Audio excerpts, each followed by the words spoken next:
સંસ્કૃત સાહિત્યમાં ઘણા બધા કવિઓ થયા છે. શિવ મહિમ્નનો રાગ કરે. અતીત પંથાન શિવની ઉપાસના છે. ગંગાનું મહાત્મ્ય છે. તો સંસ્કૃત સાહિત્યમાં કવિઓ બહુ થયા. એમાં પણ કવિ કુલગુરુ એટલે મહાકવિ કાલિદાસ. કાલિદાસને મહાકવિ તરીકેની ઉપમા પ્રાપ્ત થઈ, પણ કોઈ કવિને પંડિત તરીકેની જો ઉપમા કોઈને પ્રાપ્ત થઈ હોય તો એ એકમાત્ર પંડિત જગન્નાથ. જો કે એના માટે તો શબ્દ પ્રયોગ થાય છે પંડિત રાજ જગન્નાથ.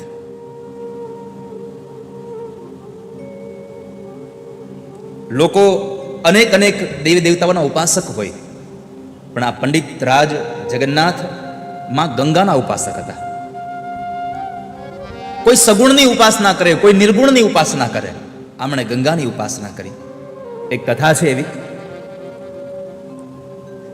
કે માં ગંગાની ઉપાસના કરતા કરતા કરતા એક એવું સ્થાન પ્રાપ્ત થયું, એવી એક ગરિમા પ્રાપ્ત થઈ ગઈ, એક એવી ઊંચાઈ પ્રાપ્ત થઈ. અને પોતાને આ દુનિયા તમને ઊંચાઈ આપે ને એ તો ક્યારેક લઈ લેશે, પણ તમને પોતાનાથી જે ઊંચાઈ મળે છે ને એ પછી કોઈ લઈ નહીં શકે. તમને પોતાનાથી ઊંચાઈ મળવી જોઈએ. તો બનારસમાં માં ગંગા ખળખળ ખળખળ વહેતી હતી, અને ગંગાના ઘાટ ઉપર બેસી અને માની ઉપાસના કરે છે. રોજ ગંગાજીમાં સ્નાન કરવા જાય તો ગંગાના ઘાટ પર બેસી માં ગંગાની ઉપાસના કરતા હતા. આમ પગથિયા પર બેસીને પંડિત રાજ જગન્નાથે કહ્યું કે માં, હું રોજ તારી પાસે આવું છું, પણ આજ મારી પ્રાર્થના છે કે જો તે મને માન્યો હોય તો તું મારી પાસે આવ. આજ હું તારી પાસે નહીં આવું, આજે તું મારી પાસે આવ. મારી આટલી પ્રાર્થના છે તને. અને પછી એ માને પ્રસન્ન કરવા માટે પંડિત રાજ જગન્નાથજીએ એક સ્તોત્ર ગાયું, ગંગા લહેરી. એક શ્લોક પૂરો થાય અને ગંગાજીનું પાણી એક પગથિયું ચડે, બીજો શ્લોક પૂરો થાય બીજું પગથિયું ચડે. આમ કરતા કરતા પંડિત રાજ જગન્નાથ 52માં પગથિયે બેઠા હતા. 52 શ્લોકો ગાયા ત્યારે ગંગાજી 52માં પગથિયે આવી અને તાણી લઈ ગયા. પોતાનામાં સમાવી દીધા ગંગા જગન્નાથજીને. એવો મહિમા, એવી મહત્તા, અને એ ગંગાના ઘાટે આપણે બેઠા છીએ.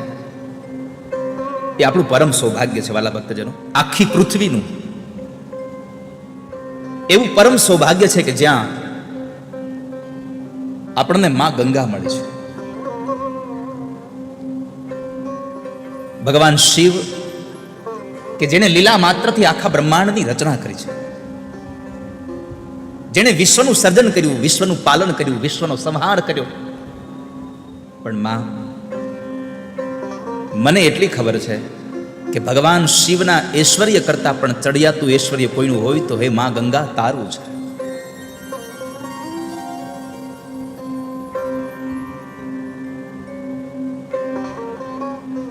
અને એ અમંગળોનો નાશ કરે એ જળ હે માં ગંગા અમને પ્રાપ્ત થાય. આજ અમે તારા કિનારે બેઠા છીએ, એ અમારું સમૃદ્ધ સૌભાગ્ય છે.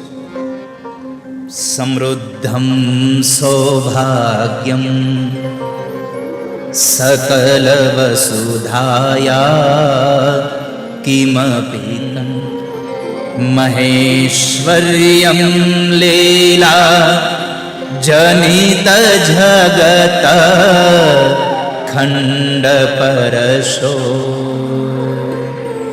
શ્રુતિનામ સર્વસ્વમ સુકૃતમથમૂર્તમ સામ સુધા સૌંદર્યં તે સલિલમ શિવમ નાશમયતુ. સમૃદ્ધમ સૌભાગ્યમ